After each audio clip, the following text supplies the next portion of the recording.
Maybankers, apa kabar?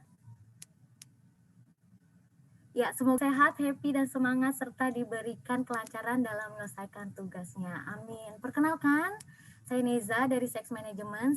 Di sini saya akan menjadi host dalam webinar kali ini.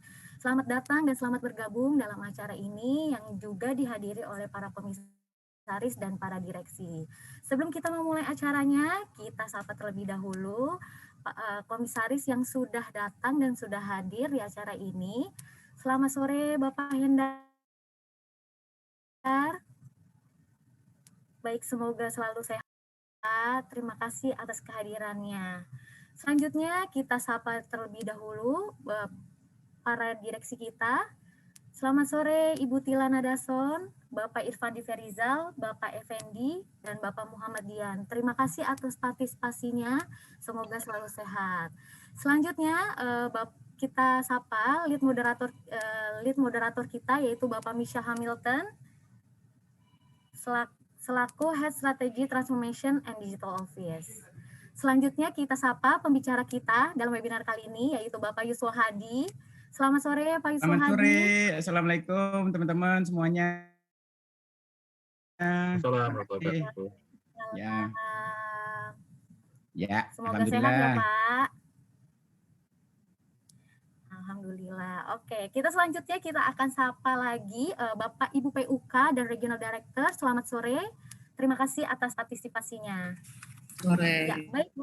Ya, sore. Baik Bapak Ibu dan rekan-rekan Maybankers, di acara webinar sore kali ini kita akan membahas Customer Behavior in 5G Era, 5 Digital Consumer Mega Shift.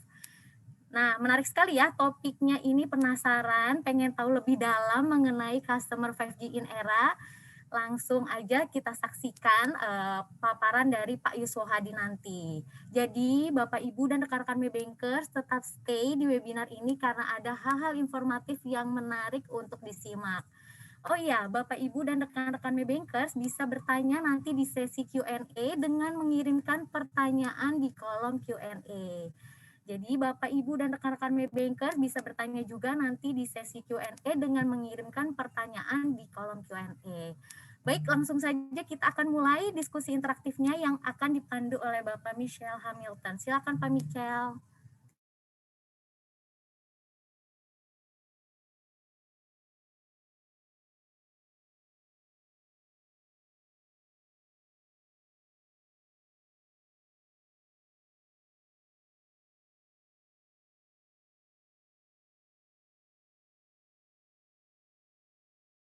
Di tulisan ataupun risalah pemaparan yang pernah beliau sampaikan, alangkah beruntung kami hari ini untuk dapat bisa mendengar langsung dari Pak Siwo mengenai bagaimana sih pola perilaku masyarakat yang berubah ya menghadapi era digital dalam hal adopsi digital yang terjadi di masyarakat. Hal-hal yang mungkin kita rasa tidak mungkin ataupun hal-hal yang dirasa tidak lumrah ya, tidak biasa untuk dilakukan seperti ibadah online, silaturahmi online, kemudian kita sekolah online maupun bekerja secara online. Hal itu menjadi hal yang normal ya di era COVID atau pandemi ini. Dan kita melihat bahwa dengan terbatasnya ruang gerak kita dan juga adanya concern terhadap kesehatan, maka kita dituntut untuk tetap bisa melakukan kegiatan sehari-hari, baik bekerja, baik belajar maupun belanja ataupun beribadah secara online. Nah, banyak hal yang kiranya sebelumnya kita tidak rasa ini mungkin atau bisa dilakukan, namun hal itu dapat terjadi. Tapi apa yang akan berubah, apa yang akan bergeser dari pola perilaku masyarakat, itulah yang kita akan coba dengarkan dan kita coba pahami dan resapi apa yang akan disampaikan oleh Pak Siwo berikut ini. Pak, ada 5 hal ya yang akan menjadi topik yang akan di-sharing. Mungkin saya serahkan ke Pak Siwo untuk bisa memberikan sharingnya terhadap perubahan konsumsi ataupun pola perilaku dari masyarakat di era 5G ini. Pak Siwo, silakan Pak Siwo. Oke, terima kasih. Assalamualaikum warahmatullahi wabarakatuh, teman-teman Maybankers. Tadi mohon maaf, laptopnya hilang sebentar. Jadi sekarang ganti handphone, jadinya mohon maaf. Oke, teman-teman, saya akan sharing sore ini ya. Mudah-mudahan biasanya kalau sudah lewat jam biasanya semangat lagi. Kalau jam 1, jam 2 biasanya berat sekali. Tapi kalau sudah lewat jam 3 biasanya lebih bergairah lagi. Mudah-mudahan teman-teman semangat ya. Sebelumnya mohon izin ada Pak Komisaris, Pak Indar, kemudian ada direksi BOD, ada Pak Muhammadian, Pak Rifandi, Pak Effendi, Ibu Tila ya. Mohon izin saya ingin menyampaikan sharing ke teman-teman mengenai saya akan sharing mengenai bagaimana perubahan. Jadi kebetulan saya selama pandemi ini 2 tahun ini ya hampir tiap minggu saya melakukan pengamatan, survei gitu ya. Akhirnya kemudian menghasilkan beberapa, mungkin sudah belasan buku teman-teman. Jadi justru di masa-masa pandemi ini justru produktif luar biasa, tapi formatnya e-book ya, karena buku sekarang dijual di Gramedia juga sulit ya. Jadi hampir tiap bulan itu saya mengeluarkan hasil kajian. Nah, salah satunya adalah yang ingin saya sampaikan pada sore hari ini. Sebelumnya Pak Mical, suara saya jelas? Sangat jelas, Terdengar? Mas Ibu. Jelas ya? Sangat jelas. Sip. Oke. Teman-teman, jadi judulnya adalah mengenai 5 Digital Consumer Mega Shift ya. Jadi ada 5 perubahan besar di masa pandemi. Jadi teman-teman saya fokus selalu di konsumen karena yang ngasih duit kita itu konsumen.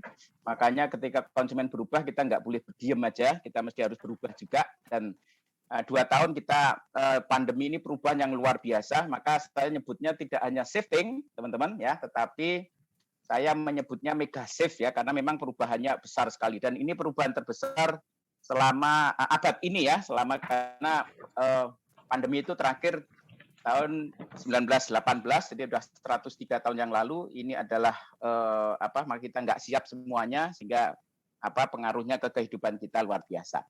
Tagline-nya atau judulnya saya kasih di situ, after pandemic, itu every customer atau every consumer is a digital consumer. EC sama dengan DC, teman-teman, kalau tak singkat. Jadi saya memang suka bikin singkatan-singkatan biar gampang gitu.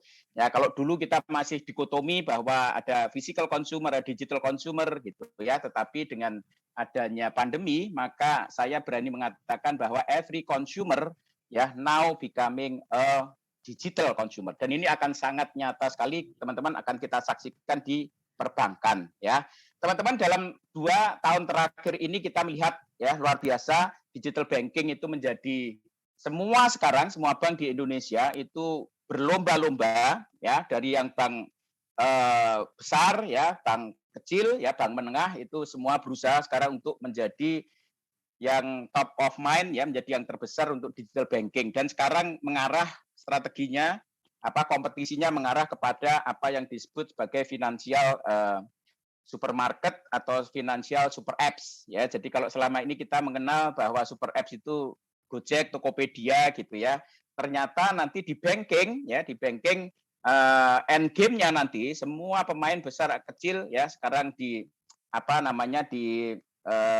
Mandiri ada namanya Levin, kemudian ada Brimo BRI, kemudian ada Blue barusan juga BCA keluarkan ya, kemudian bank-bank menengah yang lain, kemudian kita juga ada M2U ya. Jadi ini semua saling bersaing untuk memperebutkan siapa yang akan menjadi pemenang di digital banking service. Di luar itu teman-teman juga kita tahu tiba-tiba muncul makhluk baru ya, namanya digital bank ya. Tiba-tiba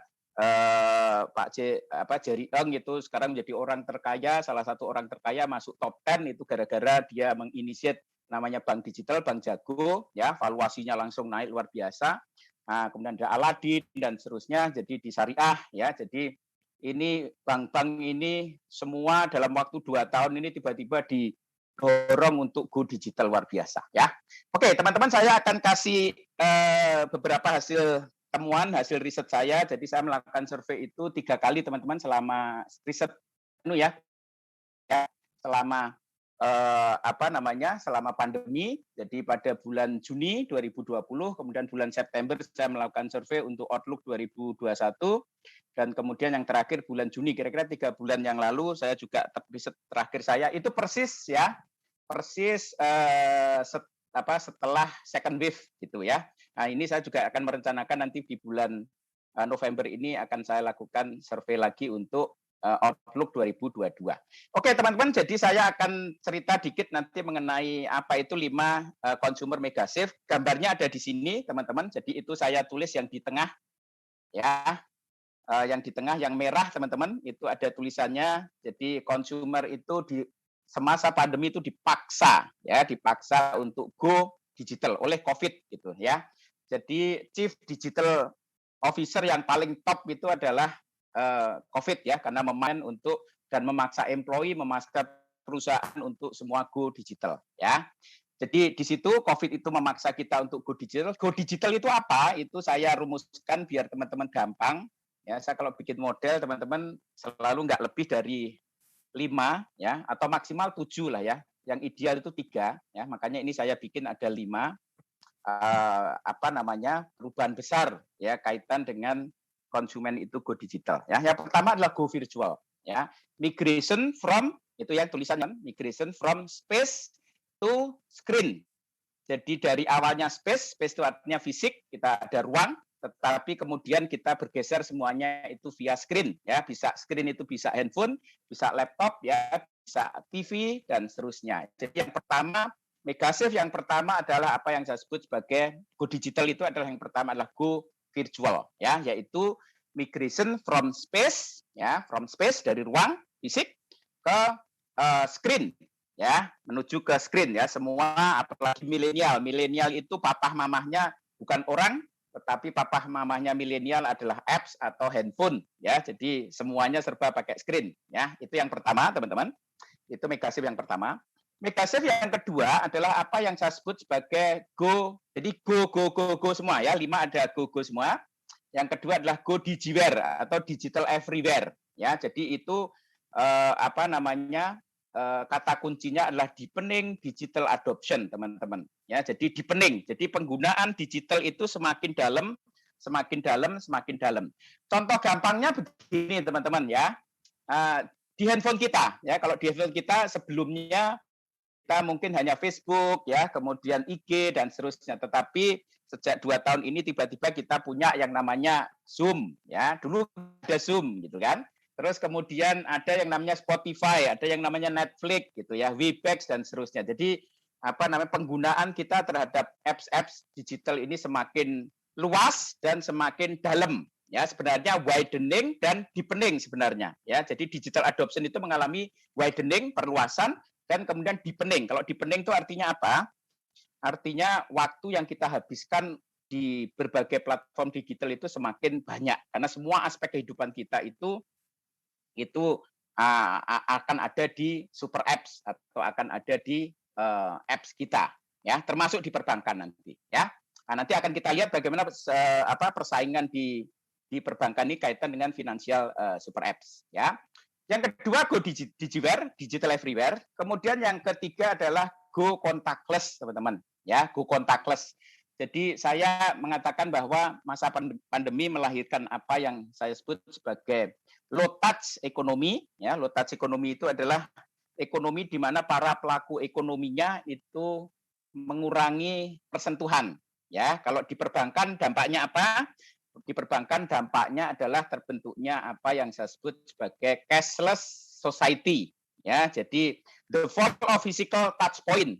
Jadi kata kuncinya adalah the fall of physical touch point. Jadi touch point yang sifatnya fisik itu tiba-tiba turun ya, kantor cabang, kemudian ATM gitu ya. Sekarang semua bank ya, BNI mengurangi ada 90, kemudian saya kemarin dengar dari Bank Mandiri mengurangi ratusan ya kantor cabang, dan ini akan jadi tren industri. Kantor-kantor cabang itu akan semakin ditinggalkan oleh customer ya, nasabah. Dan juga ATM ya, ATM penggunaannya turun drastis, semua nantinya akan mengarah kepada super apps ya. Dan kalau teman-teman, saya kebetulan karena pandemi, jadi kesehatan harus bagus, maka tiap pagi saya pasti goes ya, kalau nggak pagi sore gitu ya, habis goes ke kedai kopi gitu ya. Sekarang ini mulai banyak teman-teman kedai kopi itu sudah nggak terima cash ya, jadi kadang-kadang jengkel juga itu mau bayar, kita sudah siapin duit, ternyata nggak ada fasilitasnya. Jadi dulu sebelum pandemi, satu kedai kopi itu apa namanya nggak terima cash itu bisa marah gitu ya, kita bisa marah gitu. Mosok nggak ada pembayaran pakai cash. Tapi sekarang mulai biasa teman-teman. Ya sekarang sudah mulai biasa kita bayar itu satu gerai gitu, satu kedai kopi, resto gitu, mereka nggak punya cash itu sudah nggak bisa marah-marah. Kenapa? Ya karena zamannya sudah zaman cashless gitu ya. Jadi itu yang ketiga teman-teman, go contactless. Yang keempat adalah go omni. Ya kata kuncinya digital experience is the end game. Ya, digital itu apa? Digital itu gabungan dari physical dan digital. Saya gabung menjadi digital. Artinya apa? Artinya kita ini manusia ini hidupnya di dua alam ya, amfibi, yaitu alam physical dan alam digital. Ya, end game-nya teman-teman, end game-nya kita itu nggak akan bisa hidup cuma di physical atau kita tidak bisa hidup hanya di digital gitu ya. Jadi walaupun kantor cabang, ATM segala macam mungkin akan berkurang ya physical channel, tetapi saya meyakini bahwa manusia atau nasabah itu tidak akan meninggalkan kantor cabang. Ya, jadi kantor cabang nanti bukannya habis, bukannya hilang, tetapi akan beralih fungsi. Jadi untuk high net customer yang high end itu akan banyak nanti dilayani oleh kantor cabang, dan kantor cabang mungkin lebih kayak Starbucks ya ketimbang kayak kantor cabang seperti sekarang. Jadi lebih kepada tempat to experience. Kemudian kantor cabang juga akan banyak sekali perangkat digital dan kecenderungannya self service. Customer melayani sendiri, karena kalau nanti banyak mbak-mbak di kantor cabang takutnya nanti ketularan COVID gitu ya. Jadi dan banyak perangkat digital ya. Dan nanti tetap ada physical, pertemuan fisikal itu hanya untuk customer yang high end. Jadi end game-nya teman-teman ya, digital experience as the end game. Jadi end game-nya itu bukan kemudian konsumen itu akan digital semua gitu atau fisikal gitu, tapi akan keduanya ya. Nanti konsumennya kalau kaitan mau nabung, katakanlah aku via apps saja. Tapi kalau mau hal yang lebih investasi, mungkin akan ketemu mbak-mbak ya, ketemu di kantor cabang gitu. Jadi nanti consumer journey-nya akan beda. Jadi physical itu nggak akan mati. Jadi yang menang nanti adalah mereka yang memainkan physical maupun digital. Itulah yang saya sebut sebagai omni. Nama itu omni. Terakhir adalah go confidential. Ya, data privacy is the new urgency. Jadi teman-teman, dengan adanya pandemi, saya melihat munculnya tren bahwa konsumen itu semakin peduli, semakin sensitif ya terhadap privacy data. Kenapa? Kalau dulu kita punya cuman Facebook ya, mungkin data kita diacak-acak sama Facebook nggak apa-apa. Tetapi semua platform ya, mulai dari Gojek, Tokopedia, Netflix semua itu nanti minta data kita. Makanya data kita itu akan banyak diacak-acak gitu ya. Kalau awalnya kita nggak begitu peduli, maka dengan adanya pandemi, digitalisasi dan seterusnya, kita akan semakin peduli ya. Jadi itu teman-teman. Jadi sebenarnya penjelasan saya sudah selesai satu halaman ini, Pak Michel. Ya. Jadi tapi nanti uraiannya panjang, tetapi secara umum saya melihat bahwa ya, jadi pandemi itu akan mendorong konsumen itu melakukan migrasi besar-besaran dari fisikal ke digital ya. Mereka melakukan go digital ya, dan go digital definisikan go digital ada 5. Yang pertama adalah yang atas, yaitu go virtual ya, migration from space to screen ya. Terus kemudian yang kedua adalah go digiware, yaitu deepening the digital adoption. Jadi adopsi digitalnya makin dalam dan makin lebar sebenarnya, widening and deepening.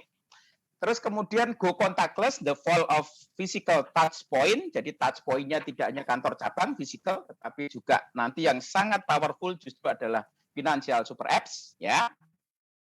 4 adalah digital experience is the end game. Jadi nanti end game-nya sekarang ini lagi euforia go digital. Tetapi nanti kalau kita sudah bosen, ya, Sekarang tak lihat teman-teman juga sudah mulai bosen Zoom meeting ini, sudah pengennya kalau meeting sudah ketemu gitu ya. Jadi kebanyakan kita itu the more digital, semakin banyak Zoom maka kita semakin kangen pada yang fisikal gitu. Jadi ini paradok namanya ya. Paradok itu the more digital, the more physical. Itulah manusia ya. Manusia itu makhluk yang paling aneh. Kelebihan kebanyakan digital, dulu pengennya digital, sekarang kebanyakan digital pengennya dari fisik. Di dua alam ya, akan hidup di dua alam. Nah, customer by customer akan beda-beda, itu yang saya sebut sebagai go omni. Makanya channel digital nanti untuk bank, maka kita akan tetapkan channel digital itu channel bank itu nanti akan dua ya, ada physical dan digital, dan dikombinasikan harus seamless. Dari digital ke physical harus seamless, dari physical ke digital harus seamless. Kuncinya nanti akan di data ya. Makanya yang menang persaingan di bank itu adalah bank-bank yang jago mengolah data ya. Itu go omni, dan terakhir adalah go confidential ya. Data privacy is the new urgency ya. Oke, coba berikutnya boleh. Berikutnya ya. Berikutnya, teman-teman, saya memang kerjaannya nulis buku, jadi sudah ada 60-an buku teman-teman dari tahun 99. Saya 99 berarti udah berapa tahun ya? Jadi udah hampir 20 tahun ya, 20 tahun lebih ya. Sudah ada 60 buku yang saya tulis ya. Saya memang suka mengkurasi ilmu ya, makanya ini begitu saya merumuskan 5 digital consumer mega shift, maka saya rinci di situ ya. Jadi go virtual itu ada 15 fenomena gitu ya. Ya, kemudian go digiware itu dari 6 gitu. Itu tak riset satu-satu apa sih perkembangan di misalnya go virtual teman-teman ya. Contohnya ya, go virtual itu contohnya adalah kita itu kerja, kita itu belajar, bahkan kita beribadah itu dilakukan secara virtual ya. Jadi kita bekerja kan pakai Zoom kan teman-teman ya. Terus kita belajar, anak-anak sekarang juga belum bisa belajar di ya. Jadi belajar pun dilakukan secara virtual. Kita ke dokter secara virtual pakai telemedicine.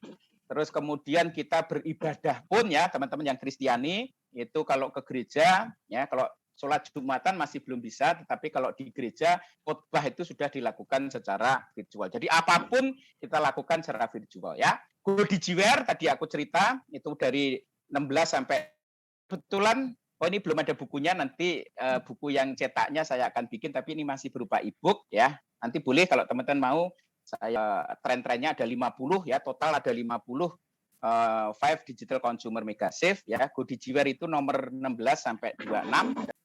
Terus kemudian go contactless tadi saya sudah cerita juga, jadi kita semakin mengurangi persentuhan fisik, makanya kris atau QR code itu menjadi kunci sekarang ya.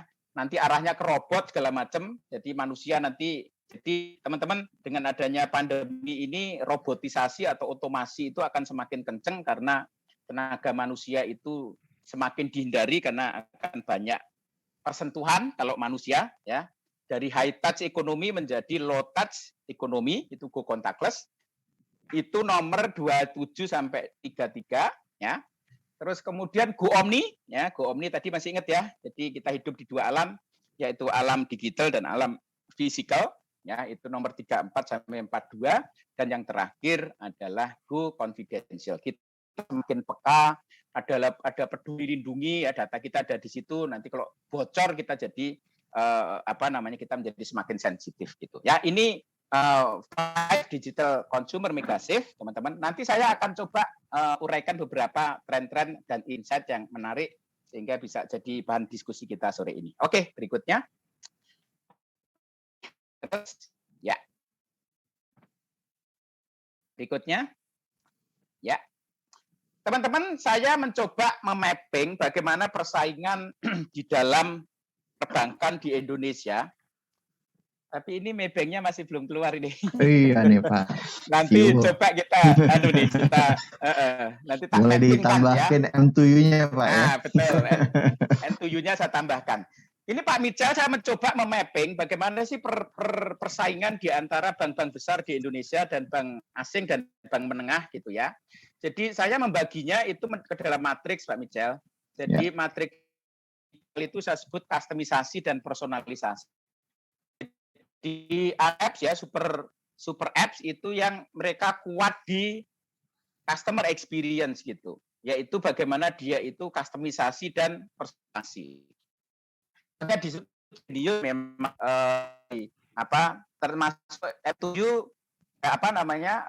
ya M7 juga kita di perencanaan keuangan juga kuat gitu. Jadi perencanaan keuangan itu bisa dilakukan oleh untuk satu orang gitu, punya perencanaan keuangan sendiri. Itu namanya kustomisasi. Kalau kustomisasi itu kan segmen, tetapi kalau satu orang itu namanya personalisasi. Jadi ke atas itu adalah kustomisasi dan personalisasi. Ada low, ada high, yang bawah low, yang atas high. Terus yang kanan itu ini yang diperebutkan oleh bank-bank besar, teman-teman.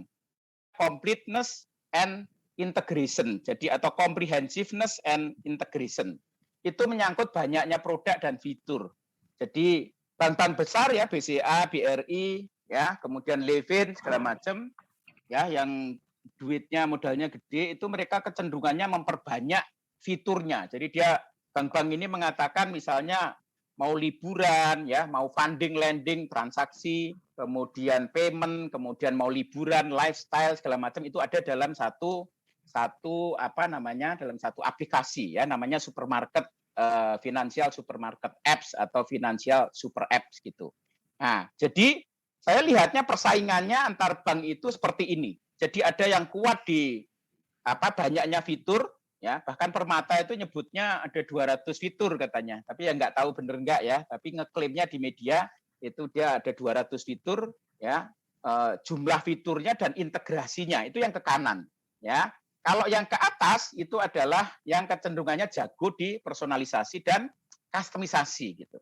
Nah, saya meramalkan teman-teman sekarang semua sedang bergerak di antara kiri bawah ya atau kiri atas dan kanan bawah sebenarnya ya.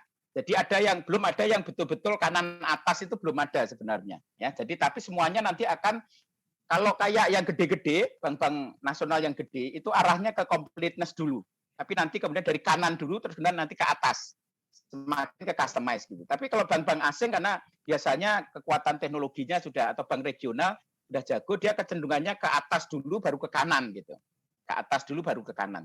Nah, jadi teman-teman kalau melihat peta persaingan di dalam di dalam digital banking ini atau digital bank, itu akan kelihatan di sini. Ya. Saya melihatnya dari dua aspek ini. Monggo nanti kita coba bisa discuss ya, kira-kira cocok enggak gitu. Jadi saya lihatnya value yang ditawarkan atau value proposition yang ditawarkan oleh bank ini bisa saya bagi dua, yaitu yang pertama dari sisi kemampuan dia mengcustomize layanan perbankan itu ke customer. Yang kedua adalah memberikan layanan yang komplit atau memberikan layanan yang banyak. Ya. Misalnya kayak BCA itu dia kan punya tiket.com, dia punya Blibli gitu ya. Maka dia integrasikan ya sehingga kemudian terapkan apps itu bisa untuk liburan, bisa untuk nge-gym, bisa untuk shopping, bisa untuk reksadana, untuk untuk asuransi segala macam. Nah, kita juga punya kan, kita grup kan keuangan. Nah, nanti semuanya akan layanan-layanan itu akan dikumpulkan, dimasukkan di dalam sekarang lagi seru luar biasa, semua bank untuk memperebutkan ada yang ke atas, semua akan mengarah ke atas semua ya. Yang sudah di kanan dia akan ke yang sudah di kiri akan ke kanan ya, yang di kanan itu dia ke atas. Jadi ini satu gambar, teman-teman bisa melihat persaingan di antara digital bank yang ada di. Ini adalah persaingan yang sangat seru teman-teman. Sebelum pandemi tidak ada. Ya, sebelum pandemi itu digital funding misalnya sudah di launching, tetapi juga nggak menggeliat ya, karena kita nggak urgen gitu. Tetapi begitu pandemi kita nggak bisa keluar rumah ya, kita mengurangi mobilitas, kita mengurangi persentuhan, maka kemudian semua mengeluarkan layanan digital banking, dan perang digital banking ya, digital banking war itu terjadi. Dan kalau coba saya petakan kira-kira peta peperangannya seperti ini ya. Oke, nanti kita diskus, ini menarik nih teman-teman ya. Oke, berikutnya saya akan menguraikan beberapa insight dan tren yang muncul ya di masa pandemi yang terkait dengan migrasi konsumen itu dari fisikal ke digital ya. Yang pertama adalah home is the new outdoor ya. Jadi karena pandemi kita dipaksa tinggal di rumah, maka home banking ya, banking from home itu menjadi opportunity yang luar biasa bagi customer. Dan ini nanti rasanya akan permanen teman-teman. Jadi pasca pandemi kita akan semakin untuk rumah ya, sehingga kemudian layanan perbankan yang basisnya di rumah itu akan menjadi semakin ditren ya. Oke, ini yang pertama. Berikutnya ya. Saving and investment itu becoming priority. Jadi teman-teman, dengan kita nggak bisa keluar rumah, maka pencarian terhadap informasi-informasi mengenai investasi ya, itu misalnya contohnya pencarian di Google untuk saham ya, itu bisa naik 25% ya. Kemudian pencarian untuk reksadana itu bisa naik 200% gitu ya. Terus IHSG itu 90% gitu ya. Jadi teman-teman dengan lihat pola pencarian konsumen di di Google itu kita bisa tahu prioritas konsumen di masa pandemi ternyata mereka sudah mulai melek investasi. Makanya bank juga harus menjadi channel untuk mereka melakukan berbagai bentuk investasi ya melalui super apps yang kita tawarkan. Berikutnya adalah accelerated e-commerce, teman-teman. Jadi dengan adanya pandemi, maka kita awalnya belanja di supermarket, kita belanja di mall, dan sekarang sudah nggak bisa, maka kita akan belanjanya melalui commerce, ya. Makanya open banking itu menjadi sangat populer. Sekarang bank-bank melakukan kolaborasi dengan Traveloka, dengan Tokopedia, dengan Gojek gitu ya, dibuka IPE-nya untuk agar mereka bisa kita kolaborasi dengan mereka. Jadi fintech itu awalnya menjadi ancaman bank, tetapi yang terjadi belakangan ternyata keduanya bisa saling berkolaborasi melalui platform atau melalui konsep banking ya. Oke, terus kemudian berikutnya ya, tren-tren berikutnya adalah ini hampir sama dengan yang tadi. Jadi kita semakin banyak di rumah ya, dan kemudian teman-teman kita akan banyak berinvestasi kepada rumah kita gitu ya. Makanya IKEA itu laris teman-teman di masa pandemi karena kan kita di rumah terus. Maka saya ingat dulu, saya kebetulan tahun 2019 teman-teman, saya bikin buku judulnya Millennial Scale Everything. Jadi milenial itu membunuh banyak bisnis, banyak industri, banyak produk. Itu yang ya, salah satu yang dibunuh milenial adalah home cooking ya. Jadi mak milenial itu sudah nggak bisa masak ya, karena nggak pernah masak ya, karena di luar rumah terus gitu. Tetapi dengan adanya pandemi tiba-tiba home cooking itu balik lagi ya. Teman-teman yang suka golf ya, di dalam buku Millennial Kill Everything itu saya tulis ada 50 produk bisnis industri olahraga yang dibunuh oleh milenial, salah satunya adalah golf ya. Karena golf itu olahraganya lama, 4-5 jam, milenial itu generasi yang maunya cepat ya, makanya nggak sabar olahraga golf, makanya golf itu ditinggalkan dan klub golf di seluruh dunia itu banyak yang tutup teman-teman. Jadi memang turun, viewership di TV juga turun gitu ya. Tetapi dengan adanya pandemi, tiba-tiba golf itu naik lagi ya, dan sekarang nggak hanya yang tua-tua main golf, tetapi ternyata juga milenial sekarang sudah mulai menyukain golf gitu ya. Ini rumah dulu banyak ditinggalkan emak-emak karena sibuk di kantor, maka ketika emak-emak itu sudah di rumah, maka kemudian make up rumah itu menjadi lebih sering dicek, di make up ya, dan juga menjadi booming gitu ya. Itu. Kemudian ini banking at home itu menjadi momentum ya. Ini contohnya kalau di pencarian Google itu misalnya buka rekening online ya, tabungan online, cara daftar mobile banking itu adalah pencarian konsumen yang populer di masa pandemi. Artinya apa? Artinya mereka sudah nggak bisa ke kantor cabang, maka semua aktivitas banking itu dilakukan dari rumah. Nah, itu tentu saja ada insight, ada opportunity teman-teman. Nanti kalau sempat boleh dibaca di situ insight-nya apa, kemudian opportunity-nya apa. Berikutnya pandemi juga menciptakan apa yang saya sebut sebagai Melvin Generation, teman-teman ya. Melvin Generation itu adalah generasi yang melek finansial ya. Jadi mereka sekarang mulai banyak berinvestasi investasi ke emas ya, dan semua dilakukan secara digital teman-teman. Mulai pencarian untuk bunga deposito ya, pegadaian emas itu mulai meningkat itu ya, dana darurat gitu. Ini adalah pencarian populer semasa pandemi, tips menabung segala macam. Jadi perencanaan keuangan itu menjadi di masa pandemi karena karena krisis kan, jadi duitnya nggak banyak, tetapi kebutuhan nanti anak-anak tiba-tiba kena COVID, gitu, duitnya banyak, maka harus nabung, harus direncanakan secara perencanaan keuangan di masa. Oke, berikutnya tren-tren berikutnya empathic society teman-teman. Jadi tadi tak lihat videonya Maybank juga sudah ada ya. Jadi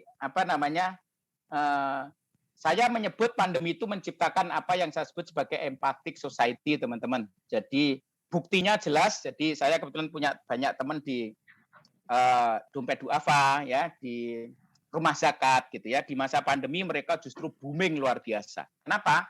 Karena banyak saudara kita ini yang kesusahan, banyak yang meninggal, banyak yang sakit gitu ya. Makanya orang Indonesia itu orang yang gotong royong ya, saling tolong menolong. Makanya begitu saudaranya banyak yang sakit, banyak yang meninggal, banyak yang susah, maka kemudian mereka berdonasi. Mereka bikin movement ya. Makanya kita bisa itu menjadi booming luar biasa. Makanya di masa pandemi itu kegiatan untuk berdonasi ya, Lazis itu tumbuh luar biasa ya. Lazis itu infak, sedekah, zakat ya, itu booming luar biasa ya.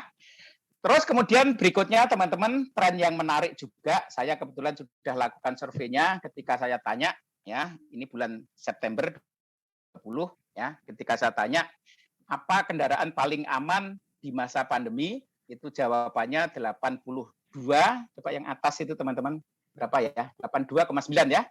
83% konsumen mengatakan bahwa kendaraan yang paling aman di masa pandemi adalah mobil ya. Makanya apalagi sekarang ada PPNBM 0% ya. Jadi mobil ini akan bakal menggeliat ya. Jadi bukan pesawat, bukan kereta api, bukan busway, kendaraan yang paling aman adalah mobil. Karena apa? Karena kita bisa melokalisir ya. Kalau kereta kan bisa bareng sama orang lain, kemudian pesawat juga bareng-bareng. Tetapi kalau mobil kita bisa batasi untuk keluarga ya. Makanya nanti apalagi sekarang ada ganjil genap teman-teman. Jadi sekarang keluarga-keluarga minimal punya 2 mobil itu, yang satu genap. Jadi nanti bisa gantian. Ya itu udah jadi tren ini. Apalagi ini akhir tahun ini PPNBM berhenti. Ini saya perkirakan nanti November, Desember ini semua orang akan beli mobil baru ya, karena PPNBM 0 itu terakhir nanti bulan Desember ya. Dan keluarga-keluarga yang di Jakarta, yang di Semarang, yang di Bandung itu minimal harus punya 2 mobil, yang satu ganjil, yang satu genap ya. Berikutnya teman-teman nomor 10 yaitu nomor 2 ya. Nomor 1 kendaraan paling aman di masa pandemi adalah mobil, angkanya 83%. Nah, kendaraan paling aman nomor 2 itu adalah motor ya. Jadi angkanya 68,8, jadi kira-kira 69% ya. Nah, ini dampaknya apa untuk teman-teman perbankan? Berarti apa? Kredit untuk kepemilikan mobil dan motor itu akan menjadi ya, multi finance itu akan jadi growing nanti ya. Jadi teman-teman mesti harus produk untuk motor dan mobilnya perlu dikencengin ini, karena trennya nanti akan semakin banyak orang beli mobil, terutama mobil baru ya. Jadi mobil bekas ini malah agak jatuh sekarang karena mobil baru sampai dengan akhir tahun ini bakal akan murah gitu ya. Oke, nomor 10 berikutnya. Ya. Berikutnya Pay Later Revolution teman-teman, kebetulan ada surveinya dari Daily Social ya. Jadi di masa pandemi itu orang itu karena kesulitan, karena ada resesi teman-teman. Kalau sudah resesi, ekonomi tidak jelas, kalau bisa jangan keluar cash ya, kalau bisa ngutang-ngutang gitu ya. Makanya kenapa Pay Later itu menjadi populer di masa pandemi, karena hidup lagi susah, kalau bisa duit nggak banyak keluar ya. Makanya DPK Bank meningkat luar biasa di masa pandemi ya, karena duit itu ditabung, duit itu disimpan untuk apa? Untuk jaga-jaga, nanti kalau ada saudara yang kena pandemi, makanya mesti harus ada tabungannya. Makanya di masa pandemi DPK Bank itu meningkat. Dan kalau bisa jangan keluar gitu ya, duitnya jangan keluar. Makanya kemudian kalau bisa ngutang dulu. Makanya juga pay later itu menjadi populer di masa pandemi. Oke, sebelumnya ini apa? Sebelumnya boleh loncat. Sebelumnya coba. Oh, ini pay later ya. Oke, berikutnya teman-teman, tren-tren berikutnya. Tren berikutnya coba setelahnya. Ya. Teman-teman, kalau kita ngomong generasi ya, maka ini yang bawah itu Gen Z, yang tengah itu milenial, yang atas itu Gen X dan Gen Baby Boomer, teman-teman. Ya, jadi ini segmen itu. Ya, kalau yang ke kanannya itu mengenai adopsi teknologi. Ya, Jeffrey Moore. Ya, adopsi teknologi. Jadi kalau orang itu ada misalnya super apps perbankan gitu, maka ada yang kayak saya itu kecenderungan adopsinya belakangan aja. Kalau orang lain sudah pakai, aku baru pakai, itu namanya laggard. Nah, tapi kalau begitu iPhone 13 keluar, saya beli yang pertama, itu namanya, bentar, ini ada telepon. Bentar ya, saya matikan dulu.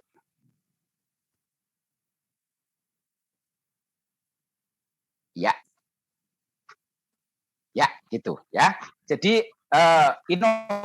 early adopter atau innovator. Kalau early adopter dan innovator itu begitu iPhone 13 keluar, maka dia beli yang pertama, itu yang kiri. Tapi kalau yang kanan itu kayak saya itu laggard ya. Laggard itu semua sudah beli, baru saya yang terakhir beli. Beli aja second gitu ya. Nah, itu bentuknya lonceng gitu. Nah, sekarang kalau di perbankan, kira-kira segmen yang paling menarik, hot segmen itu apa? Ya, nah itu yang saya lingkarin yang merah itu teman-teman. Ya, jadi interseksi antara Gen X itu sedikit, milenial paling banyak, sama sedikit itu yang Gen Z. Teman-teman tahu nggak bedanya milenial, Gen Z, Gen X dan baby boomers? Ya, gampangnya gini, kalau baby boomers itu lahirnya adalah tahun 46, ya 46 itu setelah perang teman-teman. Jadi perang itu kan Hiroshima, Nagasaki kan 45 ya. Maka baby boomers itu lahirnya tahun 46, setahun setelahnya. Ya, lahirnya tahun 46 sampai dengan dibalik aja 64, ya 46 sampai 64 itu teman-teman yang lahirnya tahun 46 sampai dengan 64 itu masuk dalam kelompok generasi namanya baby boomer. Ya. Terus kemudian kalau Gen X ya, saya kebetulan Gen X ya, ngaku ya. Itu lahirnya 65 tadi 64 kan ya, 65 sampai tahun 80 ya, 65 sampai 80 itu masuk dalam generasi namanya Gen X ya. Kalau milenial itu tahun 80 ya, 81 82 sampai dengan 96 ya, yang teman-teman yang lahirnya tahun 81 80 sampai dengan 96 itu masuk sebagai generasi milenial, dan Gen Z atau Gen Z itu lahirnya setelah 96 atau gampangnya setelah 2000 lah ya. Nah, teman-teman sekarang yang paling menarik segmennya adalah mereka-mereka yang early adopter ya, dan ya early adopter yang merah itu ya. Itu kan kira-kira antara innovator dan majority ya, di tengah-tengah itu namanya early adopter ya. Nah, dan yang paling top ya adalah milenial. Ya, kenapa milenial? Karena milenial itu paling itu market masa depan teman-teman ya. Paling tua itu milenial itu umurnya 40. Kalau 40 berarti dia sudah punya anak belum? Sudah punya istri? Sudah ya. Rata-rata 30 lah. Milenial itu kalau rata-ratanya itu 30 ya, paling tua 40 ya. Mereka butuhnya banyak, tetapi celakanya gajinya belum besar ya. Jadi makanya saya bilang milenial itu sekarang ini generasi paling miskin teman-teman. Butuhnya banyak karena apa? Udah punya anak, punya istri, berarti kalau punya anak, punya istri butuh mobil, butuh susu anaknya, butuh rumah gitu ya. Jadi banyak nyicil ya. Tetapi duitnya belum gede karena kalau umur 40 itu mungkin nggak tahu kalau di Maybank apakah sudah manajer belum gitu ya. Nah, secara umum milenial itu manajer lah, belum sampai GM. GM, CEO, direktur, founder itu adalah Gen X, itu generasi saya. Makanya saya bilang generasi saya, generasi X itu adalah generasi paling kaya, ya. Nah, cuman paling kaya nanti 5 tahun lagi pensiun itu langsung drop, duitnya habis semua. Kebutuhannya simpel cuman 2, yaitu berobat sama berlibur, Pak Michel. Jadi berobat karena tiba-tiba jantungnya mulai kumat, ya, asam uratnya mulai keluar gitu ya. Jadi banyak duitnya dipakai untuk berobat sama berlibur gitu ya. Tapi kalau milenial itu karena lagi hot-hotnya, dia lagi punya anak, lagi seneng-senengnya, maka duitnya banyak untuk beli susu, untuk nyicil rumah, untuk nyicil mobil, motor gitu. Jadi kebutuhannya banyak, tetapi duitnya dikit. Kalau Gen X itu duitnya banyak karena GM, CEO, direktur itu semua Gen X, tetapi butuhnya cuma dikit ya, cuma 2B, yaitu berlibur sama berobat. Berobat. Ya, kalau baby boomer sudah goodbye lah, sudah banyak yang pensiun. Nah, market masa depan adalah Gen X, Gen Z ya, paling bawah itu. Makanya teman-teman secara umum yang dilakukan adalah memaintain Gen X, kemudian akuisisi besar-besaran milenial, dan mulai start untuk mengakuisisi yang Gen Z. Karena Gen Z inilah market masa depan. Ya, mungkin 10 tahun lagi Gen Z ini akan jadi mainstream. Nah, 5 tahun lagi milenial itu mainstream. Jadi teman-teman harus mulai strateginya, harus mulai ya bahwa market yang utama adalah nanti adalah milenial. Ya, oke, berikutnya ya. Nah, ini kira-kira prosentasenya teman-teman. Jadi baby boomers itu 15%, kemudian milenial itu kira-kira 30%. Masih yang gede adalah Gen X sekarang ini, terus kemudian Gen Z itu 20%. Kira-kira ratanya kira-kira seperti itu ya, target konsumennya ya. Oke, berikutnya. Cepat saja, boleh? Biar nanti kita banyak diskusi. Ya, terus berikutnya. Ini kira-kira kebutuhannya milenial untuk perbankan. Jadi bedanya ini katanya kalau milenial itu kecenderungannya one stop financial service itu milenial. Coba sebelumnya boleh. Slide sebelumnya boleh. Ya. Yang tadi Sabil. Ya. Nggak bisa pindah ya. Mundur satu lagi berarti ya? Ya, mundur satu lagi, boleh. Nggak bisa ya. Oke, loncat aja, nanti balik lagi ya kalau sudah. Tapi nanti nggak bisa berikutnya ya, bisa nggak? Boleh teman-teman? Atau di restart dulu? Boleh? Nah, oke. Gitu teman-teman, jadi apa namanya? Ya, nih muncul lagi ya. Ini kalau digital gini ya, kadang-kadang nggak bisa reliable, kadang-kadang ciptaan Tuhan lebih bagus dari ciptaan manusia. Oke, setelahnya boleh. Boleh. Kadang-kadang suka hang. Makanya tadi saya juga berdebar-debar tadi laptopnya tiba-tiba hang. Sekarang ganti handphone.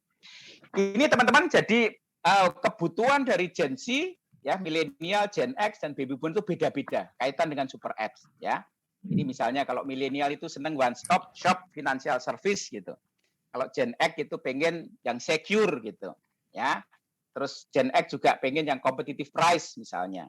Kalau Gen Z lebih suka yang apa? Lebih kepada yang full branding misalnya. Jadi teman-teman mesti harus target segmen ini mesti harus melihat karakteristik dari masing-masing segmen itu ya. Oke, berikutnya ya. Ini mengenai tren yang ke-29 ini teman-teman, mengenai more digital, more contactless ya. Saya pada waktu nulis buku Millennial Kill Everything itu saya katakan teman-teman, kartu apa namanya, kartu apakah kartu kredit, apakah kartu debit itu dibunuh oleh milenial teman-teman. Ya, saya bilang begitu bukan asal ngomong, tetapi surveinya di seluruh dunia itu milenial itu sudah mulai meninggalkan apa-apa yang berbasis kartu. Ya, dengan adanya pandemi maka kartu kredit, kartu debit itu semakin dibunuh oleh milenial. Jadi tren ke arah cashless ya atau cardless itu makan semakin tinggi, teman-teman. Ya, jadi the more digital itu the more contactless dan the more cardless gitu. Jadi yang kartu-kartu juga akan semakin ditinggalkan, terutama oleh generasi milenial. Karena milenial itu hidupnya ada di handphone. Ya, mamah papahnya itu handphone, bukan manusia ya. Langsung orang-orang teman-teman milenial langsung tersinggung ini ya. Nah, karena apa? Yang membesarkan milenial itu adalah apps ya. Semua itu belajar di apps ya, parenting di apps ya, semua itu cari pengetahuan di apps gitu ya. Itu. Oke, berikutnya adalah omnichannel. Ya. Omnichannel itu akan becoming mainstream, teman-teman. Jadi makanya penting seamless consumer experience dari physical ke digital maupun dari digital ke physical.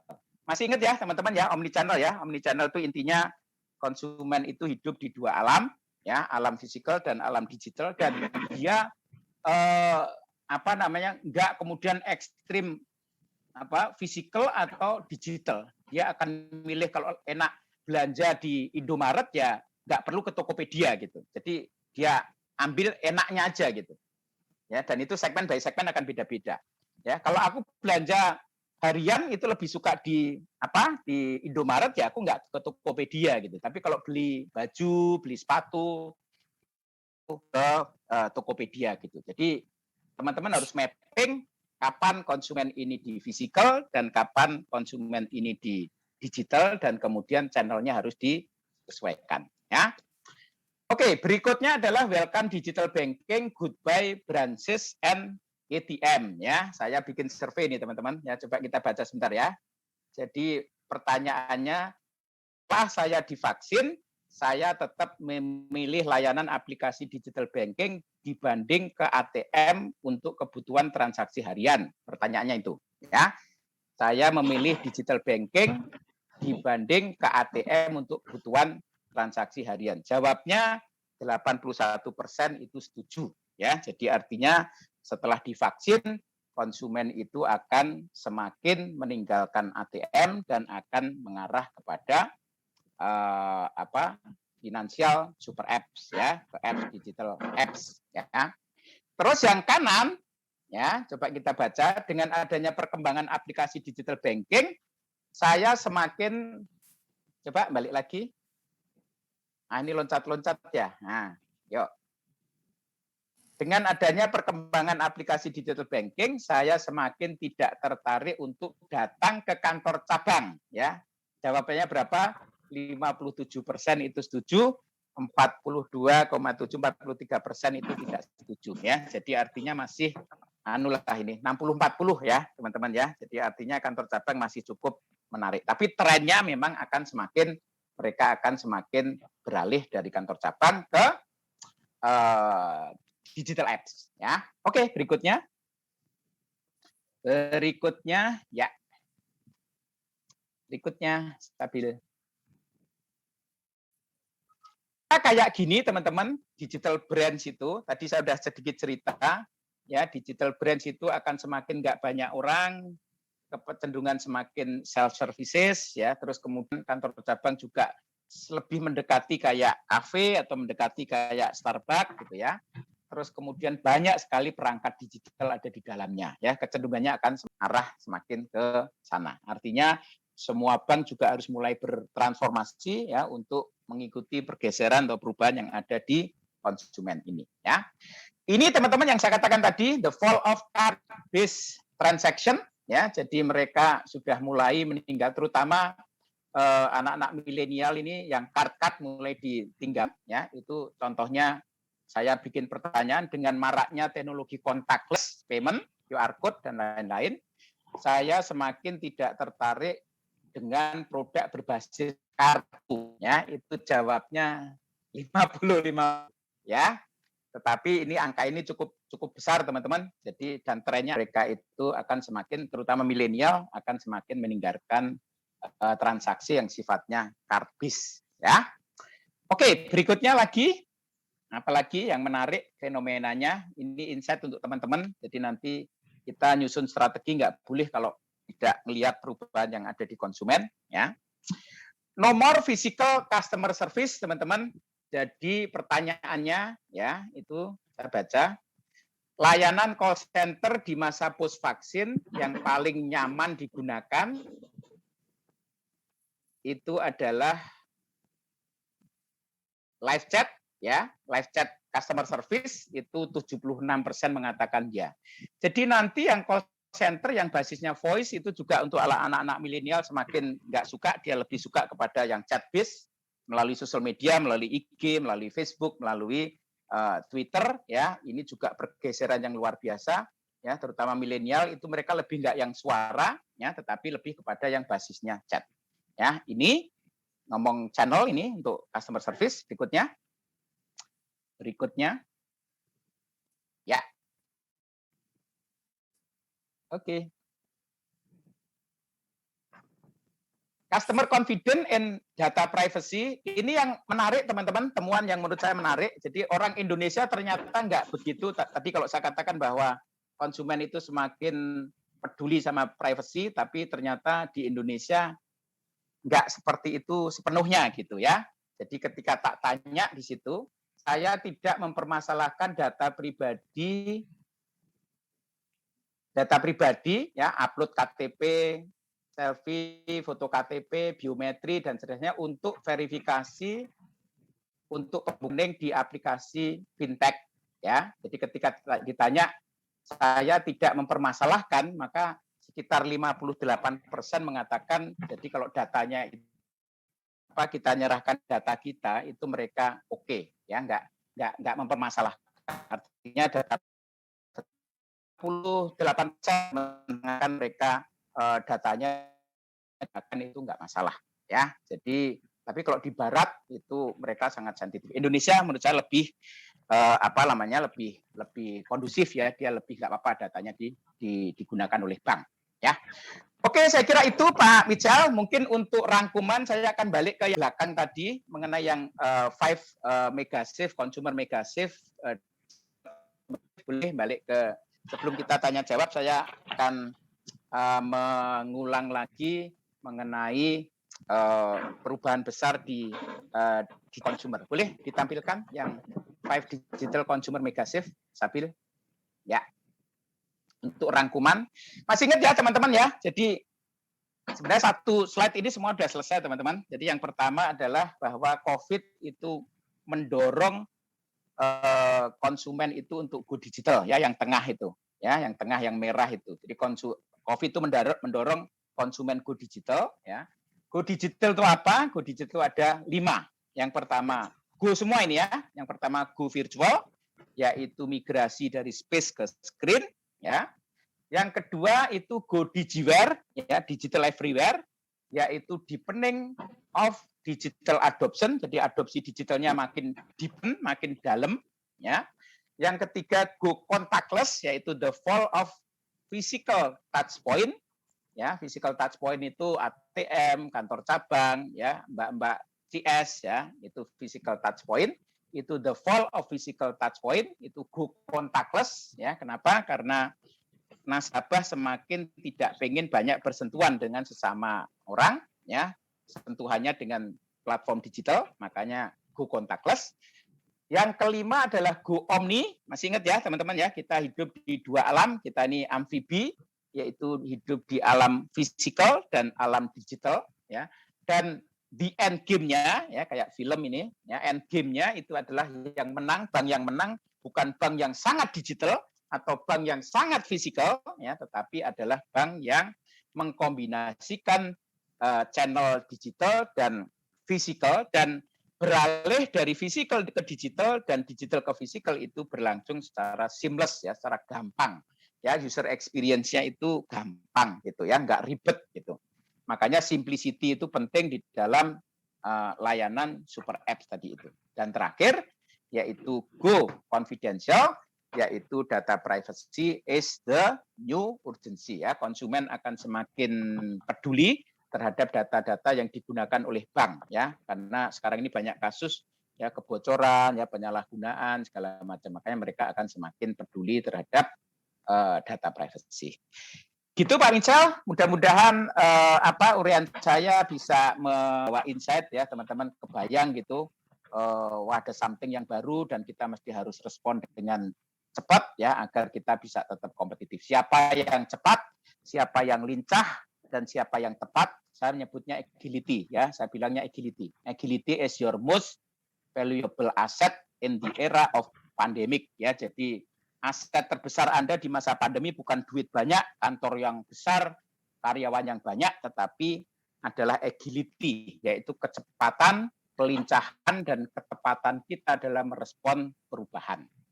Mungkin gitu, Pak. Oke, terima kasih banyak Pak CEO Terima kasih. atas Ya. pemaparan yang luar biasa komprehensif ya dalam waktu yang singkat, banyak sekali insight dan juga info-info yang mungkin kita perlu diperkuat lagi ya. Statistik dan data yang tadi diperlihatkan Pak CEO itu cukup menarik dan cukup membuat intrik lah ya ke pemikiran kita terhadap strategi bank ataupun bagaimana approach kita ke depannya.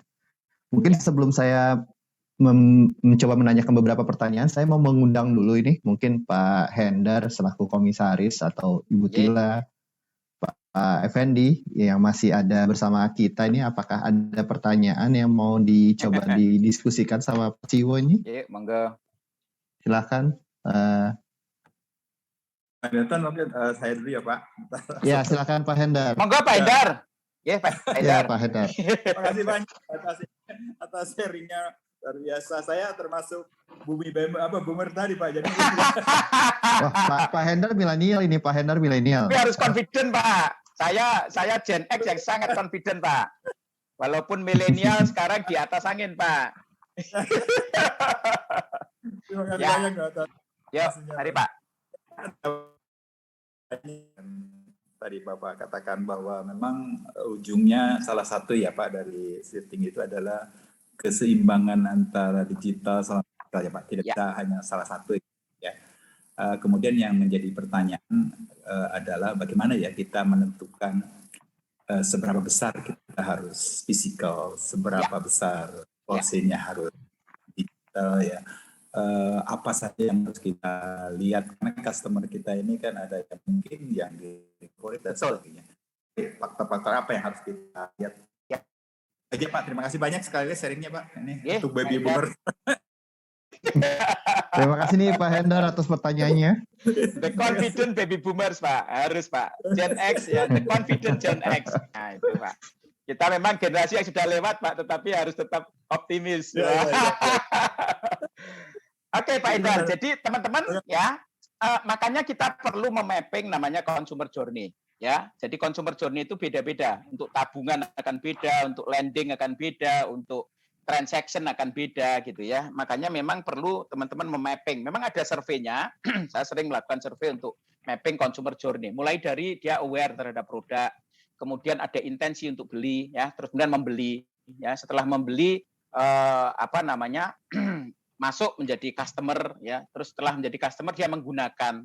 Ya, dia menggunakan itu. Ada yang puas, ada yang nggak puas, dia akan sharingnya kemana, apakah ke Facebook, apakah ke web kita, atau nelfon di call center gitu ya. Terus kemudian sharing, nanti setelah dia setelah dia menggunakan puas, itu dia sharingnya kemana gitu ya. Nah itu memang teman-teman bisa kita mapping, kita bisa kita bisa tentukan ya. Katakanlah untuk produk tabungan itu, kira-kira nasabah tabungan ini kira-kira kalau cari informasinya di mana gitu.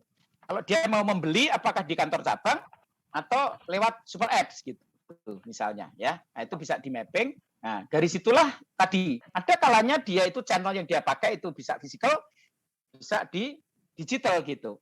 Ya, makanya teman-teman mesti harus ngerti know your customer. Ya, customer itu berhubungan dengan kita itu via digital channelnya atau via fisik yang mana aja teman-teman harus mapping, sehingga pada waktu teman-teman melakukan strategi markom atau strategi jualan ya atau strategi customer service, customer maintenance ya, maka itu teman-teman harus mengacu kepada consumer journey dan touch point tadi itu. Jadi tiap itu kan bersentuhannya dengan kita namanya touch point ya.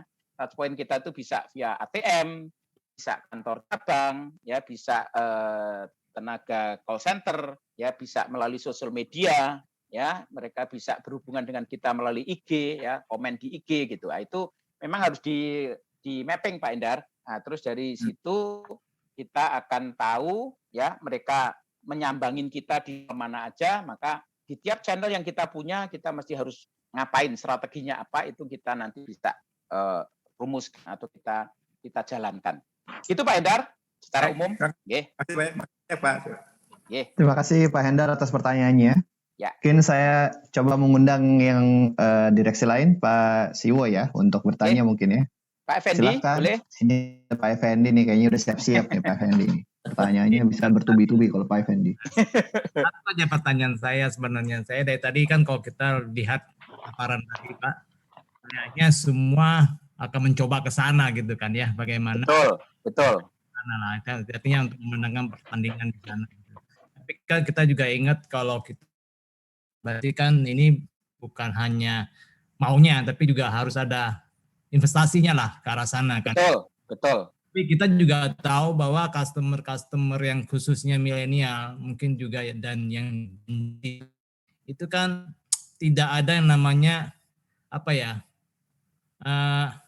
mereka itu nggak bisa diikat gitu lah. Jadi tidak ada loyalitas ya Pak Effendi. Loyalitasnya lah istilahnya. Tidak ada loyalitas. Nah, bagaimana menyingkapi itu Pak? Invest yang cukup besar, satu sisi kita juga nggak bisa ngikat mereka karena anytime ada yang lebih baik, ada yang lebih cepat, ada yang lebih bagus, mereka move gitu kan ya. Ada yang lebih murah terutama ya. Iya, ada yang lebih murah pasti langsung pindah tuh Pak. Bagaimana kita untuk memenangkan pertandingan ini Pak? Itu aja pertanyaan saya. Terima kasih. Ya, intinya adalah strategi value. Jadi Pak Effendi, ya kalau segmen ada yang loyalitas, nggak mesti loyalitas itu harga. Jadi selalu value dia. Jadi apa yang dia cari? Dia ada yang cari karena experience yang bagus, karena benefit yang bagus gitu ya. Maka kuncinya tetap sekali lagi adalah segmentasi sih. Jadi masing-masing. Jadi dalam buku itu Pak Fendi, saya akan nulis Millennial Kill Everything itu salah satu yang di-kill oleh milenial itu adalah lifetime employment. Itu kalau untuk untuk teman-teman kerja ya. Jadi surveinya itu mengatakan milenial itu ganti kerja seumur hidup itu 15 kali ya. Sementara kalau saya misalnya baru 2 kali pindah Pak Effendi. Kita kerja kalau Gen X itu kerja 30 tahun, 15 tahun. Milenial itu baru-baru 2 tahun gitu ya. Jadi 1,5 tahun sudah pindah gitu ya. Nah, di konsumen juga begitu. Di konsumen itu dia kecenderungannya itu lebih kepada swinger ya, atau mereka itu pindah-pindah brand mana yang kasih value bagus, dia akan begitu cepat pindah ya. Jadi loyalitas itu satu kemewahan di era digital dan di era milenial. Jadi digital dan milenial ini ketemu Pak ya. Kalau milenial kan memang orangnya memang nggak suka nggak suka loyal kan, itu by defaultnya gitu. Terus kemudian digital juga begitu. Kenapa digital itu mendorong konsumen itu nggak loyal ke brand? Karena informasinya banyak.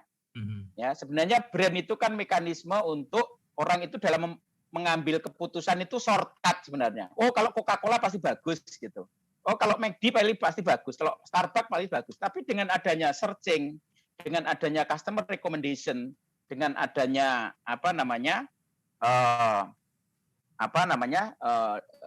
searching di internet itu dengan mudah. Namanya kalau di teori ekonomi itu asimetrik. Jadi antara konsumen sama produsen itu sudah informasinya itu simetrik gitu. Tapi kalau sebelumnya karena sumber informasinya itu melalui TV terbatas satu arah gitu. Tapi sekarang kan kita cari Maybank itu kekuatannya apa aja itu di googling semua udah ketemu, itu gampang. Jadi antara konsumen produsen itu sudah pemahamannya udah sama ya, sehingga namanya menjadi simetrik ya.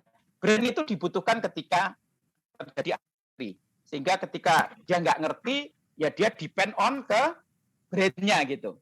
Ya sudah percaya kalau Coca-Cola pasti bagus. Nah, misalnya contoh hotel Pak Effendi. Ya, hotel itu kalau dulu kan kita kalau aku nginep mesti ke Santika ya, ke Hyatt gitu. Tapi kalau sekarang enggak, dia cari Traveloka, kemudian dari Traveloka itu aku punya budget katakanlah 400 sampai 600 gitu. Begitu tak tulis 400 sampai 600 yang keluar apa? Ada 10 hotel. Ya, jadi enggak nyari brand loh. Nyarinya adalah aku punya budget berapa, ada 10. Nah, setelah dapat 10 kan milih 10 ini tak pilih satu. Yang dilakukan apa? Yang dilakukan cari ratingnya tertinggi. Ya, ada searching, ada rating, ada rekomendasi. Jadi cari ratingnya. Oh, ini 400 tapi ratingnya 7 gitu. Ada yang 600 tapi ratingnya 10, atau ada yang 8 ya, ratingnya 8, harganya 500. Oh, aku milih. Nah, ada dari 10 ketemu 3.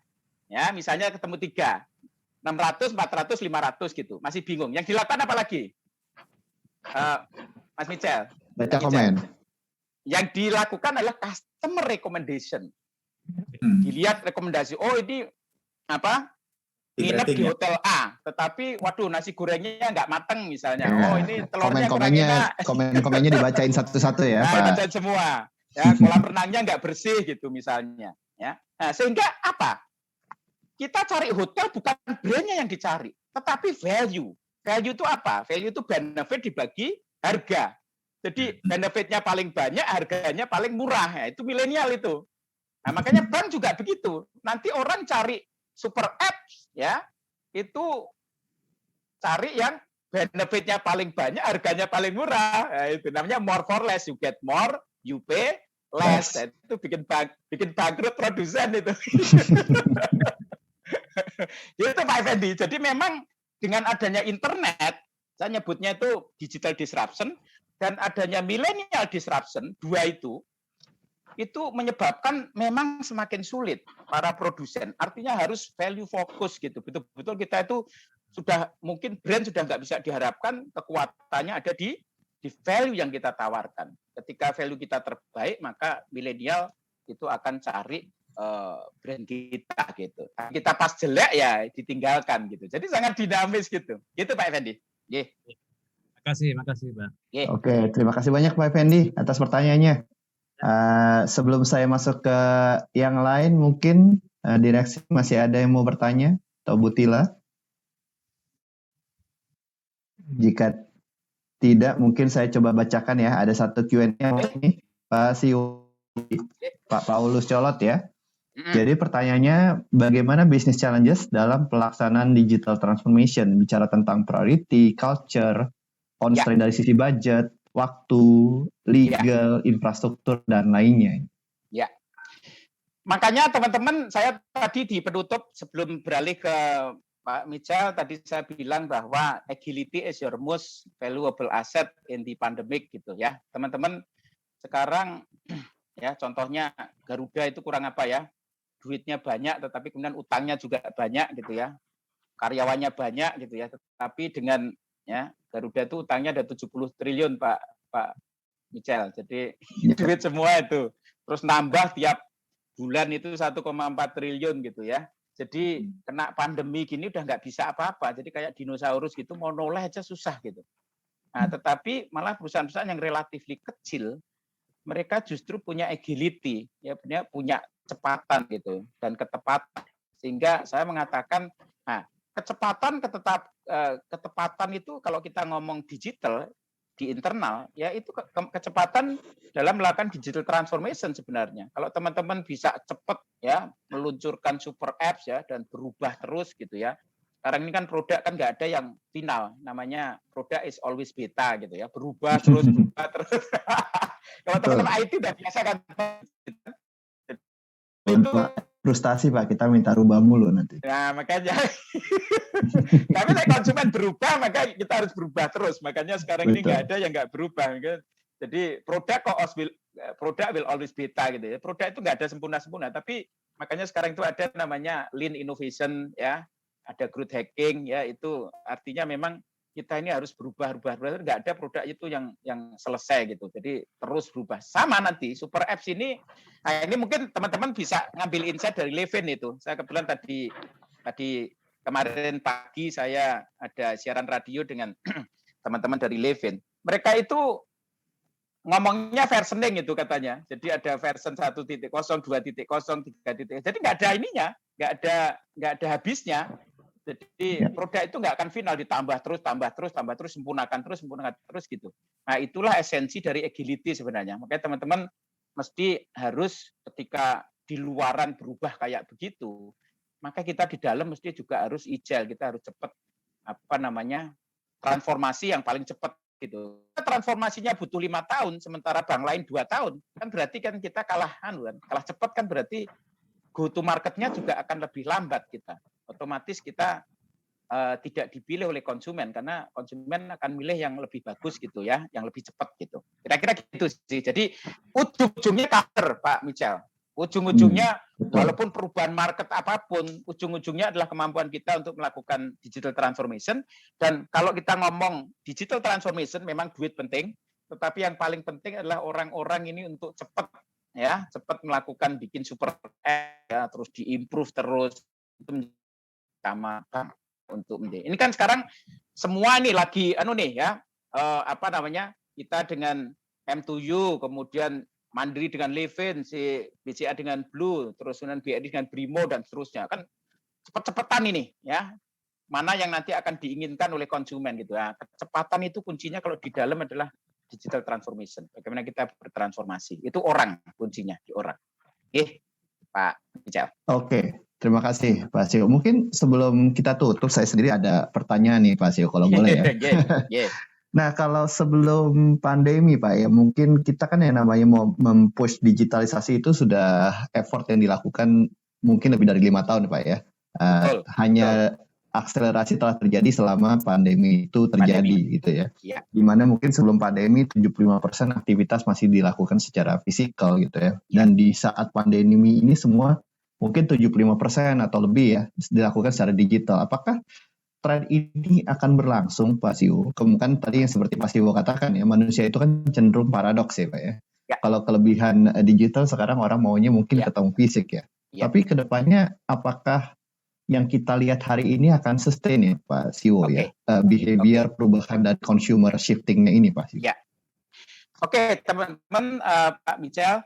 Jadi teman-teman kalau orang itu paling tidak bisa berubah, ya. Jadi itu, ya konsumen itu paling tidak atau paling sulit untuk berubah, gitu, ya. Jadi di dalam consumer behavior, konsumen itu kalau diminta perubahan, contohnya kita itu dari kerja di kantor tiba-tiba diminta kerja di rumah, maka reaksi pertama yang dilakukan konsumen itu adalah denial. Selalu itu denial itu maksudnya kita menolak, gitu. Ya, selalu ditolak gitu. Tetapi celaka, ya misalnya dalam kasus kita working from home, kan nolak, tapi kan nggak bisa nolak gitu, ya. Maka ketika nggak bisa nolak, maka dia lakukan, tetapi melakukannya itu dengan grundel gitu ya, itu bahasa Jawa itu. Jadi grundel itu artinya resisten, ya. Jadi dia ngomel gitu, ya. Mau melakukan tetapi ngomel gitu, dan komplain terus gitu. Selalu begitu. Ya, jadi dari pertama itu adalah denial, kemudian masuk ke resistance, tetapi dipaksa-paksa lagi, maka dia akan exploration. Exploration itu coba ternyata itu apa sih kita kerja di rumah gitu, ya. Nah, explore, kemudian setelah dia menemukan kenikmatan, maka mulai itu perubahan itu terjadi.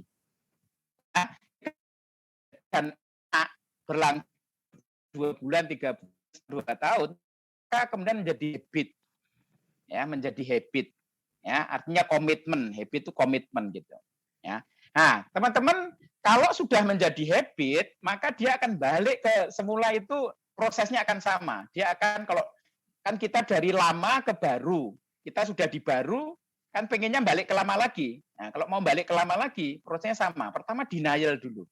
Habis denial kita resisten, kita exploration, kemudian komitmen gitu. Jadi habit gitu. Nah, kira-kira gitu Pak Michel ya.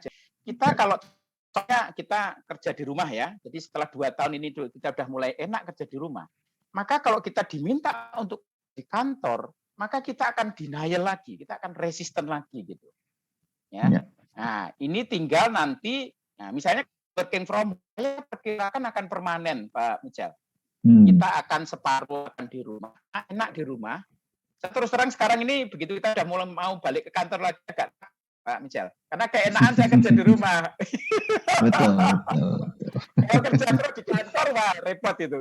Dari jam 9 sampai jam 5 harus di kantor gitu. Kalau di rumah kan kita meeting lagi belanja di supermarket masih bisa juga tuh Pak Michel itu. Betul ya, sekali. Nah, jadi gitu. Jadi begitu sudah terbentuk habit, kita akan balik lagi. Jadi nanti activity by activity akan beda-beda tergantung dari kondisinya. Tetapi yang jelas kondisi di next normal, ya setelah jadi habit tadi itu nggak akan balik ke semula. Bisa kembali ke semula, tapi melalui proses yang tadi lagi, denial, resistance, lagi ya. itu lagi gitu. Jadi artinya butuh waktu. Nah, ini kan celakanya kita ini kan selama 2 tahun ini kan dipaksa ini, ya perubahan yang harusnya 10 tahun itu dikompres hanya cuma 2 tahun tuh, bayangkan tuh Pak, Pak Michael. Nah, tapi bagusnya adalah kalau kita perbankan dari dulu awalnya nggak digital savvy, ya digital fund susah, tabungan digital dulu susah, ya digital lending susah, tapi dengan adanya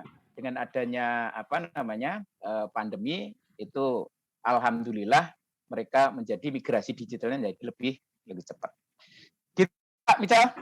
Ayo Pak Siwo, mungkin ini saya tanya ke ini ya, Panitia, ini waktu sudah habis, apakah kita masih bisa menerima pertanyaan atau kita sudah ini ya?